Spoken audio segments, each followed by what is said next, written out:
할렐루야. 우리는 지난 몇 주 동안 기도에 관해서 함께 말씀을 나누면서 기도가 왜 필요한지, 또 기도하면 무엇이 달라지는지 바울의 기도 생활을 통해서 먼저 알아보았고요.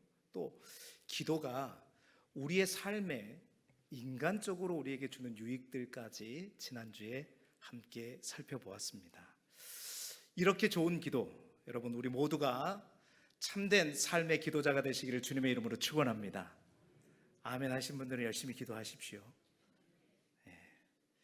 그런데 여러분, 여기서 아주 현실적인 질문 하나가 생깁니다.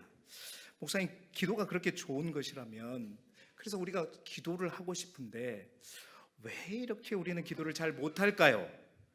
왜 자꾸 우리는 기도를 미루게 될까요? 기도하려고 하면 왜 이렇게 기도하는 게 힘들까요? 여러분, 저만의 질문이 아니라 우리 모두의 질문일 수 있습니다. 오늘 말씀 바로 이 문제를 다루고자 합니다. 그래서 오늘은 기도를 방해하는 시험, 기도를 방해하는 시험이라는 제목으로 또 기도학교에 있는 교재의 말씀을 중심으로 함께 나누고자 합니다. 여러분, 기도에는, 우리가 기도하는 데에는 반드시 시험, 방해가 있습니다. 반드시 있어요.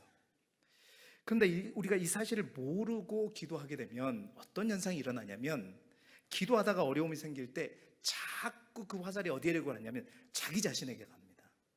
기도하다가 기도가 되지 않고 기도가 멈추고 기도가 끝까지 가지 않으면 뭐예요? 항상 내가 믿음이 없어서 그런가 보다, 내가 열심히 부족해서 그런가 보다, 나는 아직 안 되는가 보다, 나는 다른 사람처럼 기도를 못하는 사람인가 보다, 이렇게 자기 스스로를 자책하게 된다는 거죠. 여러분, 오늘 본문 다니엘서 10장에 있는 말씀은 그러한 우리에게, 그렇게 생각하는 우리에게 아주 중요한 영적인 사실들을 보여줍니다. 자, 다니엘이요, 하나님 앞에 기도했습니다. 다니엘은 기도로서 너무나도 유명한 사람이잖아요. 그런데 하나님 앞에 기도할 때 그 기도의 응답이 21일 만에 도착했다고 성경은 기록하고 있어요. 여러분, 그래서 우리가 다니엘의 이 기도를 세일의 기도에 그래가지고 많이 하고 그러잖아요. 자, 21일 만에 다니엘의 그 기도 응답이 이루어졌다. 여러분, 이 이야기를 보면서 우리는 보통 이렇게 생각합니다. 다니엘이 21일 동안 정말 열심히 기도했더니 하나님이 이제 21일차가 돼서야 응답을 했구나. 일반적으로 우리는 그렇게 생각한단 말이에요. 그렇죠? 그런데 성경을 보니까 그렇게 말하지 않더라는 거예요. 그 응답을 가져온 천사가 다니엘에게 오늘 뭐라고 말하냐? 여러분, 12절 말씀을 우리 화면을 보고 같이 한번 읽어봅니다. 시작. 그가 내게 이르되 다니엘아, 두려워하지 말라. 내가 깨달으려 하여 내 하나님 앞에 스스로 겸비하게 하기로 결심하던 첫날부터 내 말이 응답받았으므로 내가 내 말로 말미암아 왔느니라. 아멘.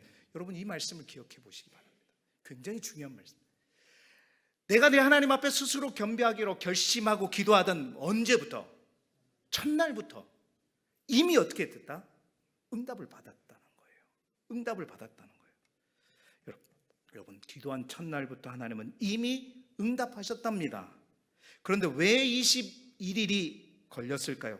이어지는 13장 상반절 말씀을 우리 함께 읽어봅니다. 시작. 그런데 바사 왕국의 군주가 21일 동안 나를 막았으므로. 아멘. 여러분, 왜 첫날부터 응답이 됐는데 왜 그 응답을 가져오는데 21일이 걸렸느냐? 여러분, 굉장히 중요한 원리를 말하고 있는 거예요. 바사 왕국의 군주가 가로막기 때문에 뭔가 방해가 있었다는 거예요. 뭔가 나를 막아서는 것이 있었다는 것입니다. 그래서 천사장 미가엘이 그 가운데 나를 도와주었고 마침내 21일이 되어서야 그 응답이 다니엘에게 임하게 되었다라고 성경은 기록하고 있는 본문입니다. 여러분, 여기서 우리는 기도 응답과 기도에 대한 중요한 비밀을, 원리를 보게 되는 것입니다. 이제 우리 교인들은 다 알 거예요. 기도는 누구의 일이에요? 하나님의 일입니다. 그리고 이미 우리가 기도할 때부터 응답이 준비되어 있음에도 때로는 이렇게 우리 앞에 있는 영적인 바사왕국의 군주처럼 우리의 기도 응답을, 기도의 길을 막고 있는 방해가 있다는 것입니다. 시험이 있다라는 것입니다. 그러므로 여러분, 기도하다가 어려움이 생긴다고 해서 낙심하지 마십시오. 자책하지 마십시오. 우리는 분명히 알아야 됩니다. 나의 열심, 나의 믿음의 부족, 물론 그럴 수 있습니다. 그런데 그거보다 더 큰 게 뭐냐? 우리의 기도를 가로막고 있는, 응답을 막고 있는 방해 세력이 존재한다는 것입니다. 여러분, 그러므로 나는 기도하면서 포기하거나 안 된다고 말하지 마시고 오히려 이럴 때 더욱더 우리는 분별해야 되는 것이다 라는 겁니다. 지금 영적인 싸움이 있구나. 기도가 중요한 일이기 때문에 방해가 내 기도 가운데 지금 일어나고 있구나라고 분별할 수 있어야 된다는 거죠. 그래서 오늘은 성경 곳곳에 있는 말씀을 찾아와서 기도를 방해하는 시험들을 함께 여러분과 살펴보려고 합니다. 그 시험들 앞에서 여러분 낙심하거나 포기하지 마시고 끝까지 기도의 자리를 지키는 우리 길쭉의 모든 성도들이 되시기를 그리스도 예수 이름으로 축원합니다. 여러분, 우리가 가장 먼저 이겨내야 할 첫 번째 방해 시험은 뭐냐?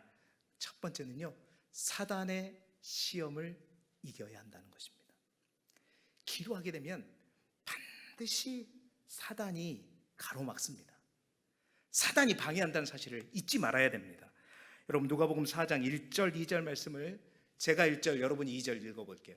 예수께서 성령의 충만함을 입어 요단강에서 돌아오사 광야에서 40일 동안 성령에게 이끌리시며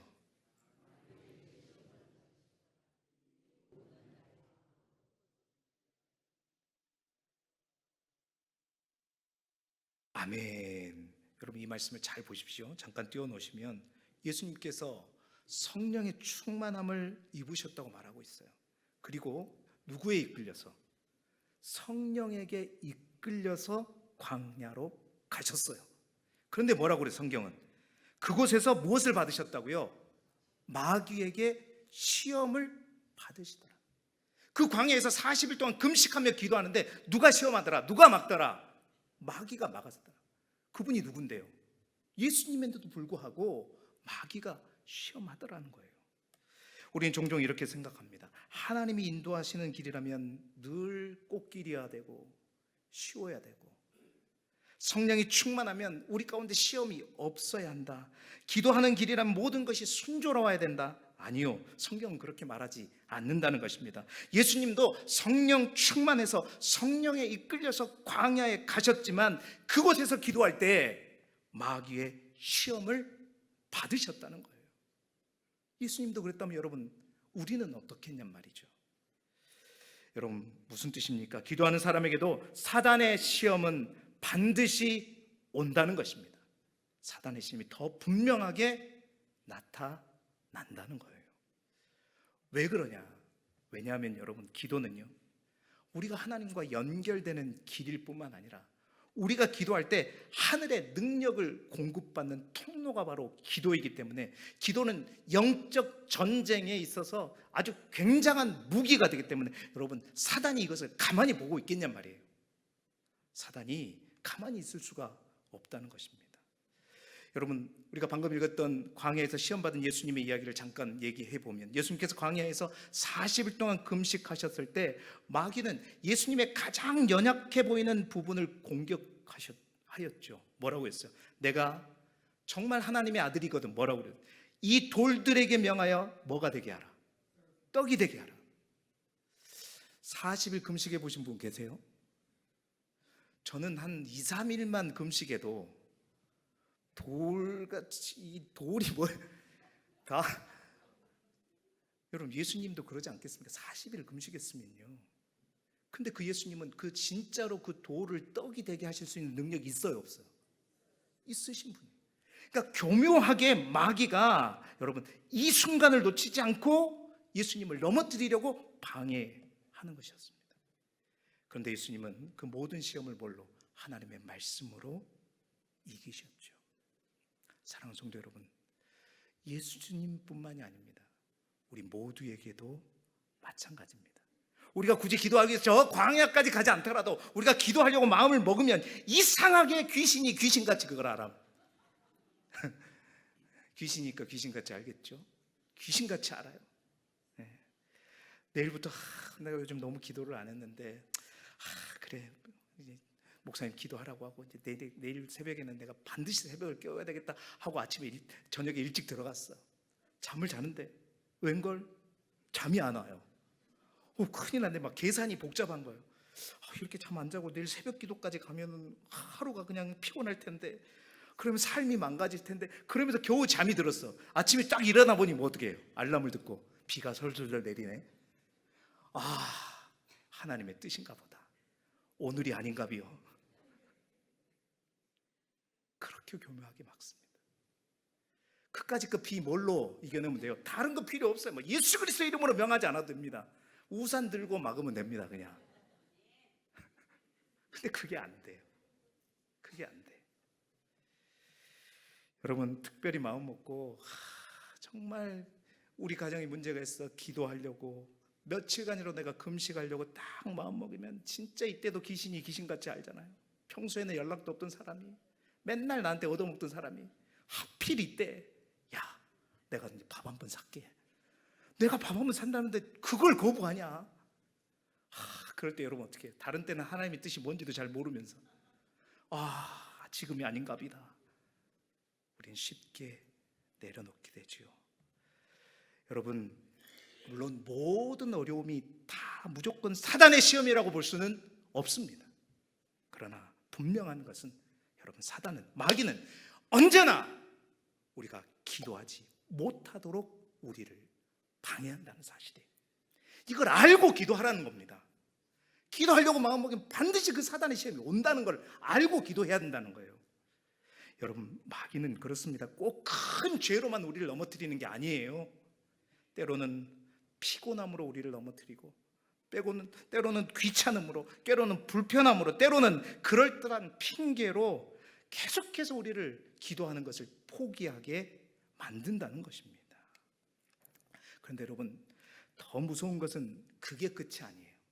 사단이 그래서 그것을 방해하는 거, 그게 끝이 아니라 그렇게 방해하면서 멈추게 하면서 우리 안에 어떤 생각을 들게 하냐면 사단이 그런 겁니다. 야 그럼 그렇지, 너는 안 돼. 네가 뭔 기도해, 너는 아직 멀었어, 너는 기도의 사람이 아니야, 기도의 사람이 될 수 없어 라고 우리에게 그냥 찍어버립니다.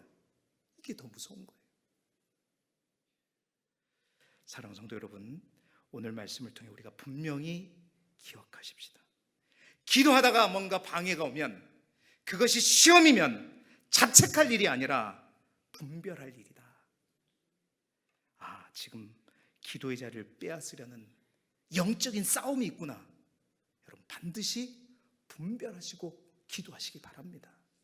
그래서 사도 바울은 에베소 6장 12절에 뭐라고 말했어요? 우리가 잘 아는 말씀 읽어봅니다. 시작.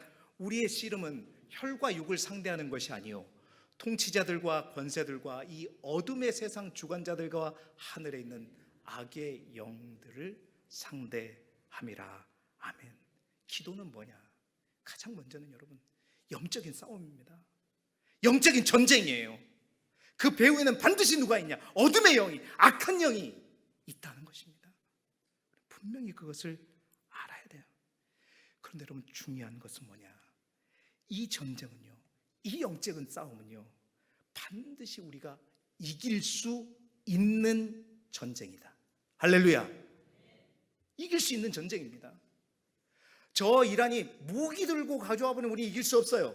그러나 마귀는요 힘이 있어 보이지만, 세 보이지만 실제로는 그렇지 않아요. 예수 그리스도의 이름의 능력으로, 우리 안에 있는 성령의 능력으로 물리치면요 그 포스 막 힘 있어 보이지는 않아요. 실제로 이 싸움은 우리가 반드시 이길 수 있는 싸움인 거예요.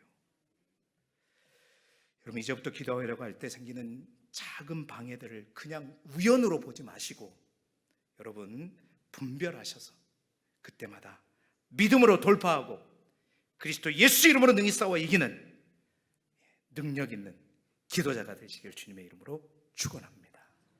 두 번째 우리가 이겨야 할 시험이 뭐냐면요, 또 이런 시험, 본성적인 시험. 우리의 그 본성. 자, 열왕기하 4장 16절 말씀 우리 본문을 같이 읽어봅니다. 시작. 엘리사가 이르되 한 해가 지나 이때쯤에 내가 아들을 안으리라 하니 여인이 이르되 아니로소이다. 내 주 하나님의 사람이여 당신의 계집종을 속이지 마옵소서 하니라. 아멘. 자, 이 말씀은요, 엘리사와 수넴 여인의 이야기입니다. 성경 여러 곳을 찾아보니까 제가 설명하기가 굉장히 벅차요. 빨리빨리 해보겠습니다. 엘리사와 수넴 여인의 이야기입니다. 여러분, 수넴 여인은요, 이 선지자 엘리사를 잘 섬겼던 아주 귀한 여인입니다. 엘리사가 그 집을 지날 때마다 쉴 수 있도록 엘리사에게 방을 마련해주고 음식을 대접해주고 참 좋은 사람이었습니다. 믿음도 있고 섬김도 있고 마음도 넉넉한 사람이 이 수넴 여인이었습니다. 그런데 이 여인에게 딱 하나 없는 게 있었어요. 그게 뭘까요? 성경을 좀 많이 읽으시기 바랍니다. 아들이 없었어요. 아들이 없었단 말이에요. 그래서 엘리사가 하나님의 감동 가운데 하나님이 주신 응답으로 말하는 거예요. 내년 이맘때쯤이면 말씀을 올려주세요. 내가 아들을 안게 될 것이다. 여러분, 그렇게 하면 여러분 어떻게 하겠어요? 어떻게 하겠어요? 아멘만 하겠어요? 아멘 하겠어요. 적어도 아멘 3번 이상은 해야 되죠. 믿습니다. 아멘. 그렇게 될 줄 믿습니다. 그래야 되잖아요. 그런데 이 여인이 뭐라 그랬어요? 노랑석으로 된 것만 다시 한번 읽어봅니다. 시작. 내 주 하나님의 사람이여 당신의 계집종을 속이지 마옵소서. 아멘. 여러분, 쉽게 말하면 이런 뜻입니다. 하나님의 사람이여, 내 마음을 다시 흔들지 마십시오. 나도 예전에는 정말 기도했습니다. 저도 기다렸어요. 그런데 이제는 다 포기했는데 이제 다시 기대하고 싶지 않은데 제발 내 마음을 흔들지 마세요. 날 숙이지 말라고. 여러분, 이것이 뭐냐? 사람의 본성입니다. 기도할 때 여러분, 우리가 본성의 저항을 반드시 이겨내야 된다라는 사실입니다. 수넴 여인이 여러분 믿음이 없는 사람이어서 그런 것이 아닙니다. 나쁜 사람이어서 그런 것도 아니에요. 오히려 좋은 사람이라고 말했죠. 섬기는 사람이고 믿음의 사람입니다. 그런데도 그 마음 깊은 곳에는 이런 본성이 있었던 거예요. 기도해도 안 돼. 안 될 거야. 어려울 거야. 불가능해. 어떻게 이게 가능해? 나도 기도해봤는데 안 되는데. 여러분, 이 장면 어디서 많이 본 것 같죠? 창세기에서도 비슷한 장면이 나옵니다. 하나님께서 아브라함에게 내년 이맘때 내 아내 사라에게 뭐가 있으리라? 아들이 있으리라 그랬잖아요. 그때 사라가 속으로 어떻게 해서? 웃었잖아요. 왜 웃었어요? 내가 늙었고 내 주인도 늙었는데 어찌 그런 즐거움이 우리 가운데 있을 수 있겠습니까?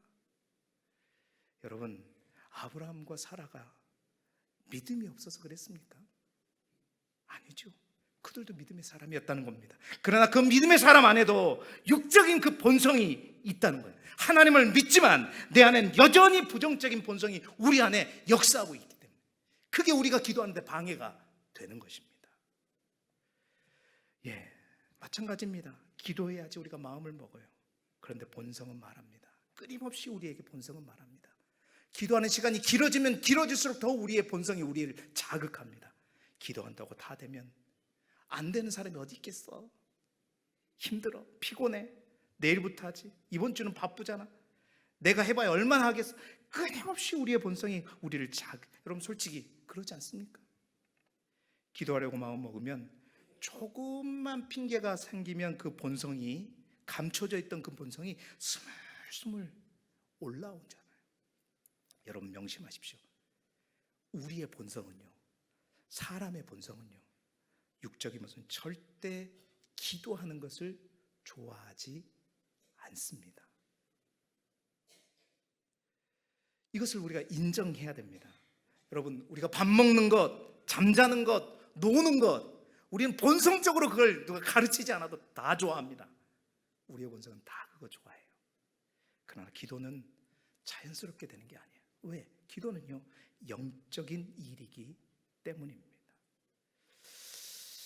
제가 이제 여러분 앞에 공개적으로 이제 말할 때가 된 것 같습니다.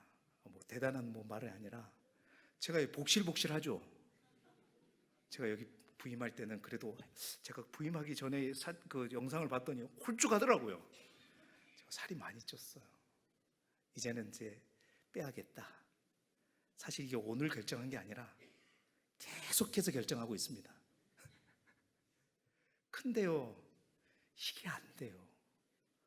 저녁에 말씀을 준비하다가 영적으로 뭐가 채워지면 육적으로 뭐가 채워야 되는 거 아닌가 막 이런 생각이 막 들면서 계속 눈이 어디로 가요? 냉장고를 향해 가요. 제 목양실에 있는 냉장고는 왜 그렇게 까마귀가 많이 뭘 물어다 주는지 모르겠어요. 장례식장 가도 뭐가 확 오고 막 계단 위에 뭐가 확 놓여 있고 막. 여러분, 그러다가 나도 모르게 그래, 오늘만 먹자. 하나만 먹자.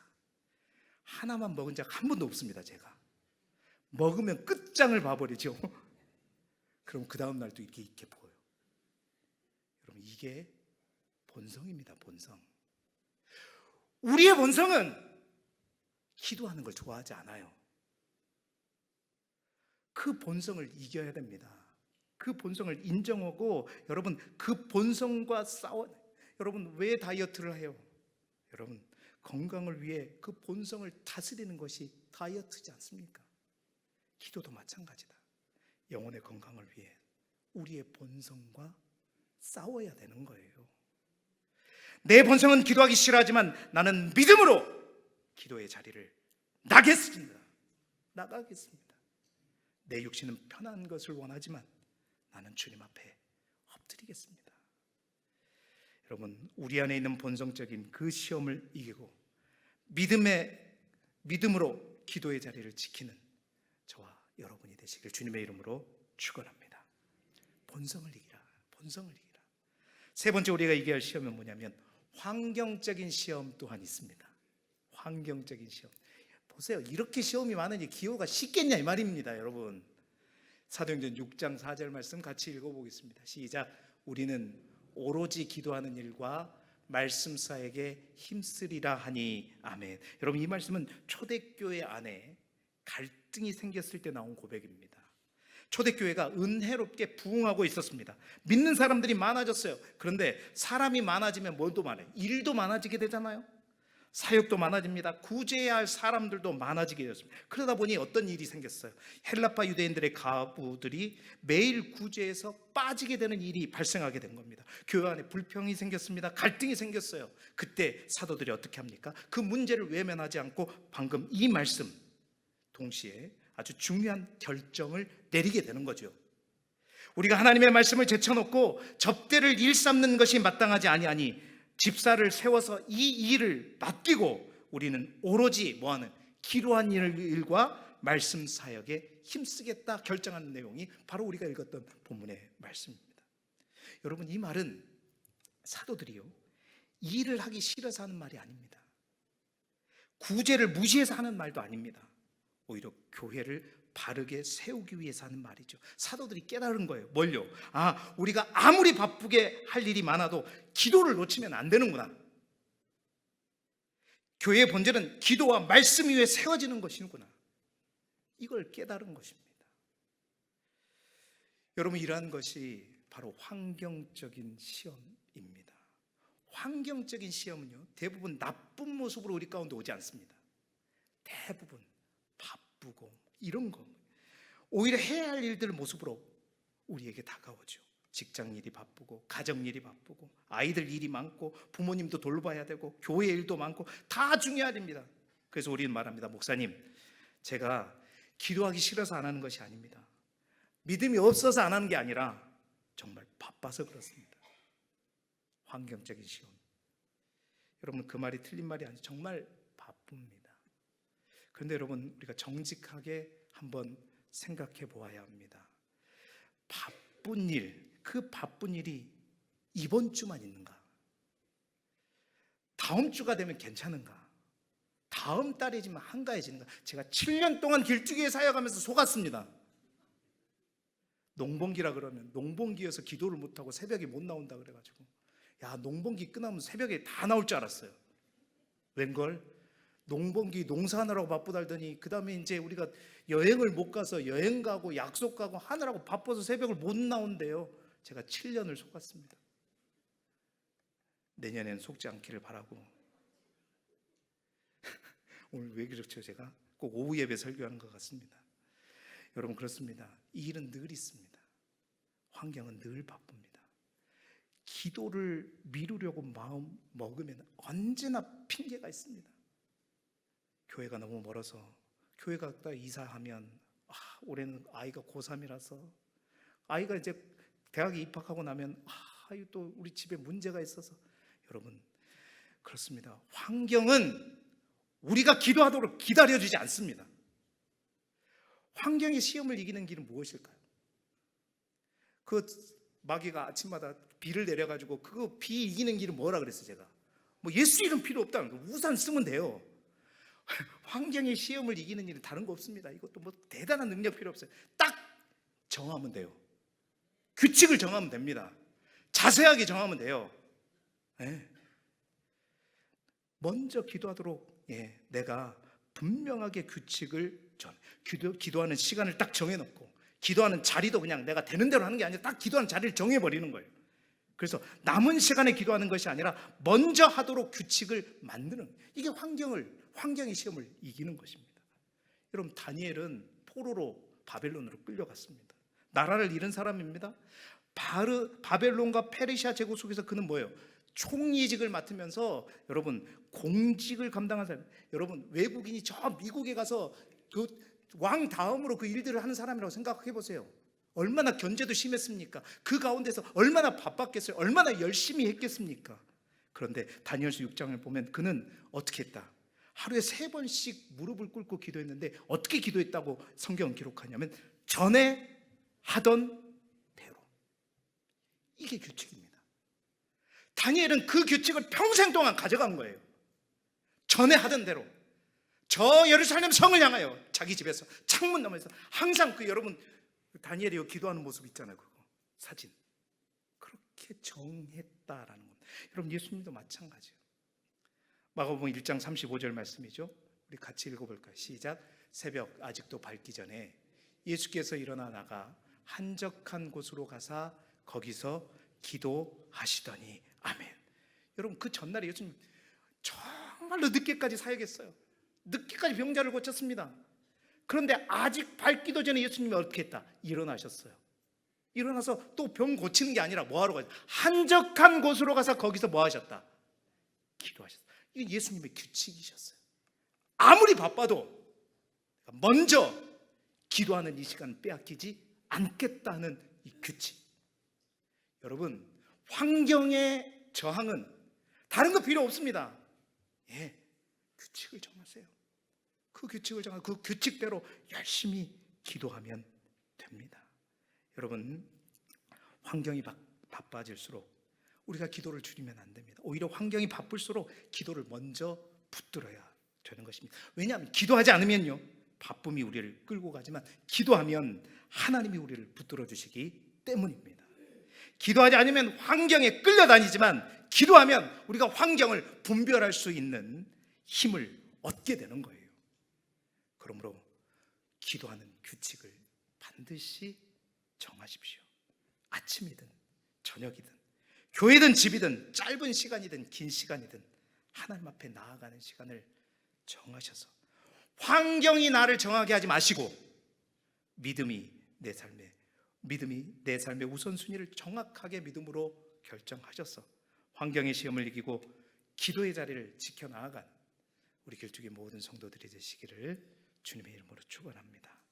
여기로 끝나면 좋겠지만 하나가 더 있어요. 교재가 하나가 더 있더라고요. 그게 뭐냐? 마지막 시험. 시대적인 시험을 이겨야 한다. 참 시험이 많습니다, 여러분. 우리가 생각한 것보다 방해가 많아요. 그러니까 기도하기가 어려운 거예요. 그러니까 여러분 스스로 자책하지 말고 분별하고 그거에 맞서서 싸워야 된다는 겁니다.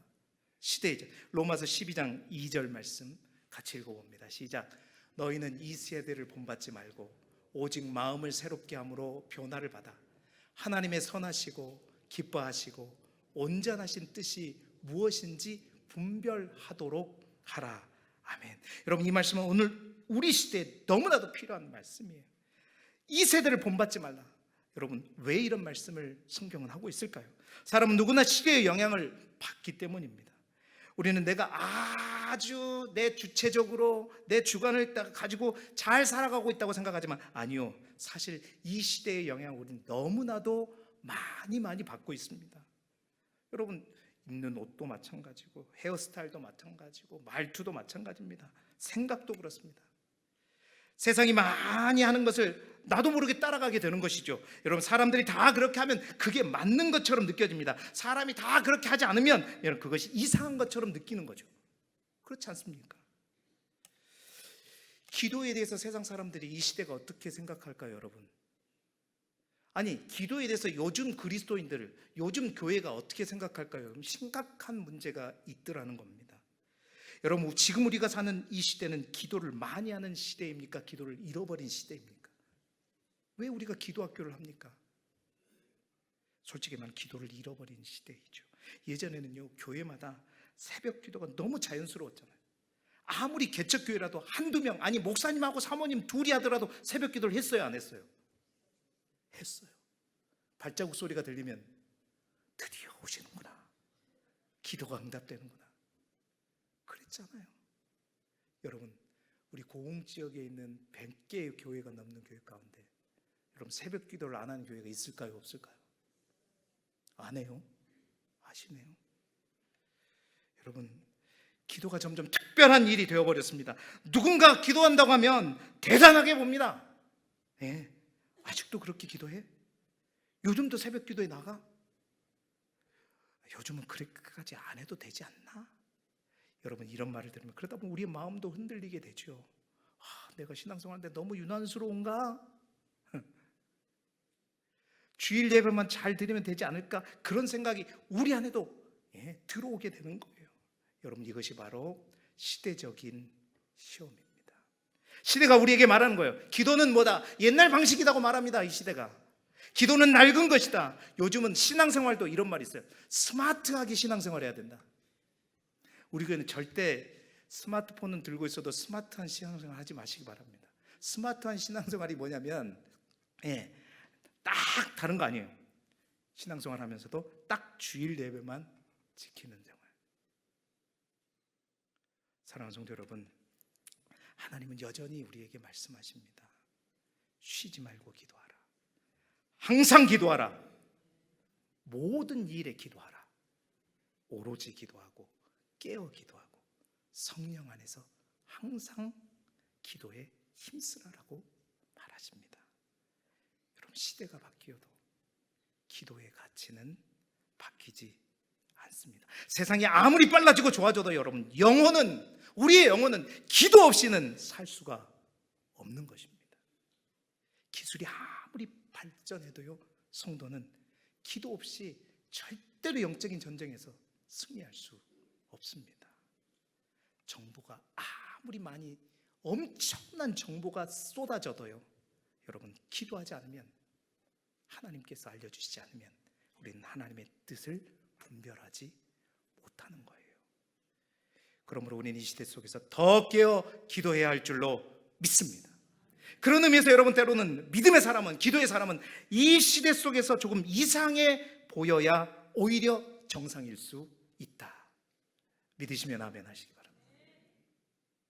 다른 사람 기도하지 않을 때 기도하는 사람, 다들 바쁘다고 말할 때 하나님께 엎드려 멈추는 사람, 다들 적당히 하자고 할 때 믿음으로 깨어있는 사람, 여러분, 그 사람이 이 시대를 이기는 사람이고 하나님께서 사용하시는 사람인 줄 믿습니다.